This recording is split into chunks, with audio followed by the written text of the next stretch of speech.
Hello everyone, welcome to my YouTube channel Srijan Navachar. मैं अर्चना शुक्ला। अंक जगत कक्षा 4 की जो गणित की पुस्तक है उसकी कार्य पुस्तिका का पाठ 5 गुणा को लेकर उपस्थित हूँ। तो चलिए देखिए यहाँ गुणा का क्या रूल होता है। तो यहाँ पर देखिए, जब हमने 2 गुणे 1 किया तो 2 ही हमको प्राप्त हुआ, 18 गुणे 1 किया तो 18 ही हमको प्राप्त किया। देखिए यहाँ नियम लिखा गया है कि किसी संख्या और 1 का गुणनफल सदैव वही संख्या होती है। यानी 1 से अगर हम गुणा करेंगे तो सदैव गुणनफल वही संख्या होगी। फिर यहाँ देखिए 3 गुणे 0 में 0, 7 गुणे 0 में 0 और 0 गुणे 17 में 0। आपको हमेशा याद रखना चाहिए कि किसी संख्या और शून्य का गुणनफल शून्य ही होता है, हमेशा 0 होता है। इसमें लोग गलत कर देते हैं, तो ये आपको ध्यान रखना है। जैसे यहाँ 0 गुणे 17 में लोग यहाँ 17 लिख देते हैं, ये नहीं करना है। फिर यहाँ देखिए 25 गुणे 200, इसको पूरा अच्छे से यहाँ करके दिखाया गया है। और यहाँ एक नियम बताया गया है कि किसी संख्या में 100, 200, 900 का गुणा करते समय, यानी 100 भी हो सकता है, 2, 3, 4, 500 कुछ भी हो सकता है, दी गई संख्या में सैकड़े के 1, 2, 3, 4, 5, 6, 7, 8, 9 से गुणा करते हैं और प्राप्त गुणनफल के आगे 2 शून्य लिख देते हैं। ये इसका आसान तरीका है। तो यहाँ देखिए 66 गुणे 100, यहाँ आप ध्यान रखेंगे कि तो यही संख्या लिखी गई है और 2 शून्य बढ़ा दिया गया है। यहाँ देखिए कि हल करो तो यहाँ पर आपको 48 गुणे 14 दिखाया गया है। तो इसको हम गुण्य कहते हैं 48 को, और गुणक जिससे गुणा किया जाता है उसको हम 14 कहते हैं। इकाई से गुणा हम करते हैं, यानी जो यहाँ 4 है वो हमारी इकाई है। इकाई से पहले इसमें, फिर इसमें हम गुणा करेंगे। फिर जो इकाई के नीचे यहाँ 0 रखा गया, 0 रखिए। यह याद करने के लिए यहाँ क्रॉस लगाइए कि जब हम अपने घर का काम ख़त्म कर लेते हैं तो घर के नीचे लगा देते हैं ताला। फिर हम दहाई से गुणा करेंगे। दहाई से गुणा हमने किया और फिर इस ढंग से जब हम लिखते हैं, इसके नीचे कभी भी कोई संख्या नहीं लिखी जाती, इकाई के नीचे दहाई से हम शुरू करते हैं।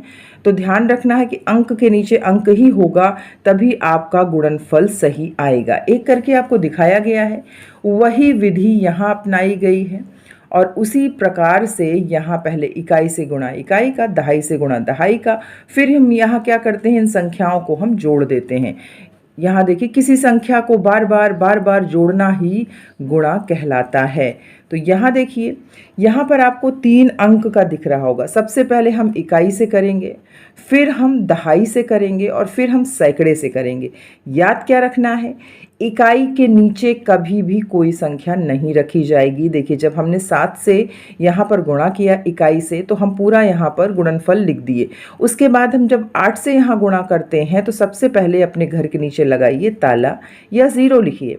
उसके बाद जब हम इसके आगे आगे संख्या बढ़ती है, जब हम तीसरे यानी सैकड़े से करते हैं तो ध्यान रखिए कि हम दहाई की जगह कट का निशान या 0 लगाएंगे और सैकड़े से लिखना शुरू करेंगे। फिर संख्या के नीचे संख्या और सारी संख्याओं को जोड़ दिया जाएगा और हमें उत्तर प्राप्त हो जाएगा। उसी प्रकार से यहाँ देखिए आपको ध्यान क्या रखना है, 0 से जब भी हम कोई 4 से या 0 से 4 या 4 से 0, जब भी हम 0 से गुणा करते हैं तो उसका गुणनफल जो है शून्य ही आता है। इस प्रकार से आप ध्यान करके इसको भी कर सकते हैं। यहाँ भी हल करके दिखा दिया गया है। देखिए कि 3 अंकों का गुणा इसमें भी दिया गया है। पहले हमने 9 से किया, इकाई से किया, फिर जब दहाई की बात आई तो इकाई के नीचे हमने लगाया ताला, फिर उसके बाद जब सैकड़े की बात आई तो हमने दहाई के नीचे लगाया ताला और पूरी संख्याओं को हमने जोड़ दिया और हमको उत्तर प्राप्त हो गया। इसी विधा से सारे आप जितने भी सवाल हैं उसको कर लें और करने के बाद यहाँ उत्तर लिख लें। अब यहाँ देखिए गुणा करके बॉक्स में उचित अंक भरें।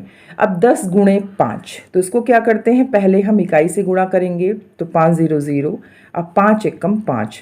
उसी प्रकार से हम 7 का इकाई में गुणा करेंगे, 7 7 दूनी 14, हासिला 1, 7 7 दूनी 14, 1 15। तो यहाँ बॉक्स में आपको गुणा करके उसका गुणनफल यहाँ लिखना है। देखिए यहाँ एक करके दिखा दिया गया है 70, 133 गुणे 70। तो पहले हम 0 का सारे इकाई दहाई सैकड़ा में गुणा कर लेते हैं, फिर 7 का हम गुणा कर लेते हैं, और अगर इकट्ठे आपको करना है तो 70 का पहाड़ा 3 बार, 70 का पहाड़ा 3 बार और 70 का पहाड़ा 1 बार हम करेंगे तो हमको ये संख्या प्राप्त हो जाएगी। तो यहाँ देखिए पूरी संख्याएं लिख दी गई हैं। आगे देखिए गुणा करके सही जोड़े का मिलान आपको करना है। तो जब हमने यहाँ 0 गुणे 21 किया, मैंने बताया है आपको, चाहे 0 से गुणा करिए या 21 से गुणा करिए, अगर सामने 0 हो तो वहाँ पे आपका क्या हो गया, वहाँ 0 ही आएगा। चाहे गुणक हो चाहे गुण्य हो, वहाँ पे 0 ही आएगा। तो इसी आधार पर यहाँ सब करके उसका मिलान कर दिया गया है। पहले आप गुणा करके देख लीजिए, जो संख्या आ रही है उसी के सामने उसका मिलान करते हुए आप चलेंगे। देखिए कि हल करो में लिखा एक प्रश्न से आपको समझाया गया है। जब इबारती प्रश्न इस प्रकार से आते हैं तो हम कैसे जानें कि वहाँ जोड़ है, घटाना है, गुणा है या भाग है। एक पेंसिल बॉक्स का मूल्य 55 रुपये है, ऐसे ही 25 पेंसिल बॉक्स का मूल्य क्या होगा। और किसी संख्या को बार बार जोड़ना ही गुणा कहलाता है। अगर हम 55 रुपये के हिसाब से 25 पेंसिल बॉक्स लिखें, फिर 55 रुपये के हिसाब से या हम 25 बार 55 लिखें तो बहुत टाइम किल होता है हमारा। तो हमें करना क्या है, सिंपल कि 55 से 25 का गुणा कर देंगे। और हल करने का एक नियम होता है कि एक पेंसिल बॉक्स का मूल्य इतना, कुल पेंसिल बॉक्स की संख्या इतनी, अतः कुल पेंसिल बॉक्स का मूल्य इतना, और यहाँ हमको उत्तर प्राप्त हुआ। अब यहाँ देखिए प्रश्न से समझाया गया कि एक टोकरी में 85 आम आते हैं, ऐसे ही 30 टोकरियों में कितने आम आएंगे। अब आप समझ गए कि और पूछ रहा है कितने आएंगे, तो उसके लिए हमें गुणा करना पड़ेगा। एक टोकरी में आम की जगह इतनी, कुल टोकरियों की संख्या इतनी, और 30 टोकरियों में आने वाले आम की संख्या इतनी, 85 गुणे 30, और यहाँ आपको उत्तर प्राप्त हो जाएगा। देखिए कि एक पानी की टंकी में 250 लीटर पानी आता है, ऐसी 150 टंकियों में कितना लीटर पानी आएगा। तो यहाँ भी हम गुणा करेंगे। तो यहाँ देखिए पहले हमने 0 से किया तो सब 0 ही आया है, उसके बाद हमने 5 से किया तो 5 और यहाँ 12 आया, फिर 0 0 0 और 25 आया, और 37,500 इसका उत्तर आया। अब चलिए इसी के साथ हम भाग भी देख लेते हैं। समझो और भाग करो। तो यहाँ पर देखिए यहाँ एक भाग दिया गया है। 6 को हम भाजक के रूप में जानते हैं और इसको हम भाज्य के रूप में जानेंगे, क्योंकि 6 बांटता है कितने को, 607 रुपये को। और ये भागफल जो हम यहाँ पर करते हैं, तो यहाँ भागफल जो दर्शाता है तो ये हमारा भागफल है, और जब शेष बच जाता है तो यहाँ शेषफल आता है।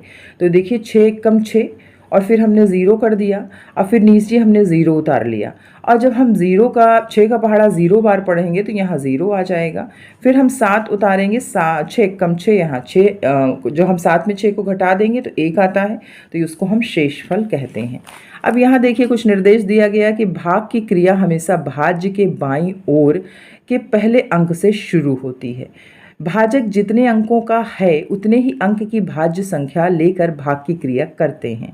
जब भाजक की संख्या भाज्य की संख्या से बड़ी हो तो भाज्य की दाईं ओर से अगली संख्या को लेकर भाग करते हैं।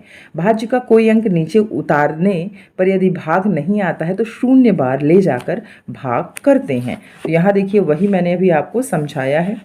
अब आगे देखिए यहाँ पर सारा भाग दिया गया है, उसी नियम से आप भाग करते जाएं और उत्तर प्राप्त करें। यह भाग किया गया है। अब 80 से छोटा 72 है तो जा नहीं सकता है, तो हम 729 में करेंगे। तो 80 का पहाड़ा पढ़िए कि 729 से ज़्यादा ना हो, कम भले हो जाए। उसी आधार पर यहाँ आप कर लें। इसको भी देखिए वैसे ही 40 से किया गया है। इसका नियम समझकर भाग आप कर सकते हैं। 60 से भी ऐसे किया गया। यहाँ देखिए कि समझो, हल करो और खाली स्थान भरो।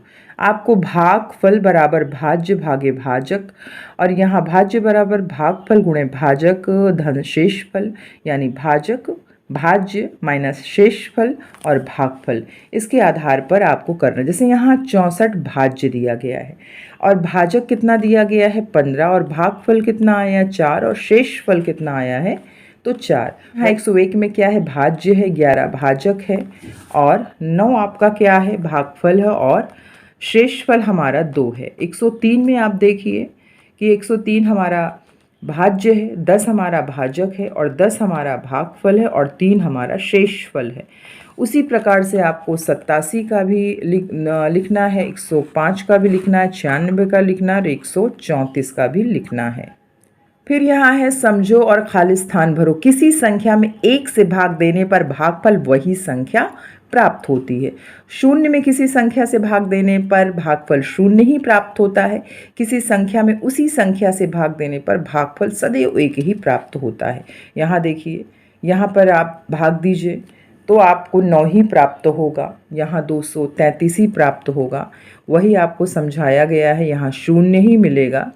तो आप इस प्रकार से देख लें और देखकर समझकर इसको हल करें।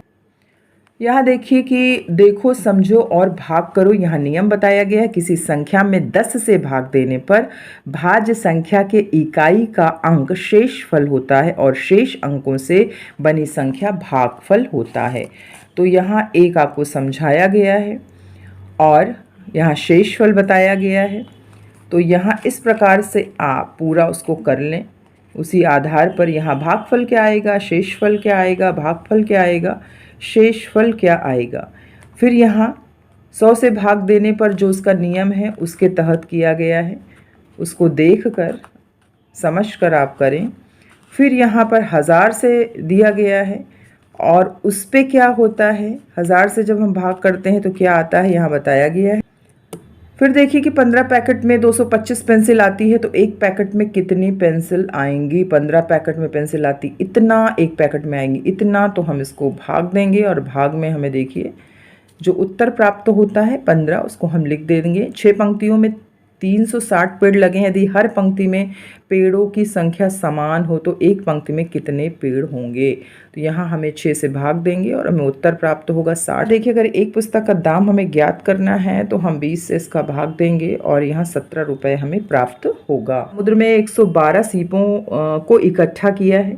वह अपने 3 दोस्तों के लिए 28 सीपों की मालाएं बनाने के लिए सोच रहा है। तो क्या सभी दोस्तों के लिए मालाएं बनाने के लिए पर्याप्त सीप है?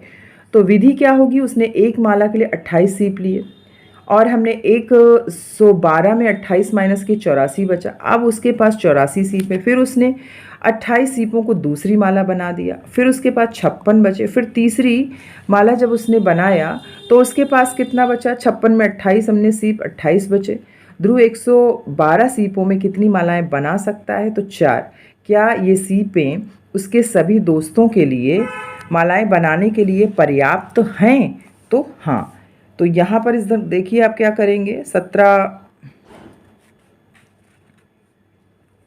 देखिए कि मोनू ने 17 सीपों से एक माला बनाई। वह 100 सीपों से ऐसी कितनी मालाएं बना सकता है? तो 17 गुणे 100, तो यानी 1700 सीपों से। मोनू ने 17 सीपों से एक मालाएं बनाई। वह 100 सीपों से ऐसी कितनी मालाएं बना सकता है? तो यहाँ हल दिया गया है।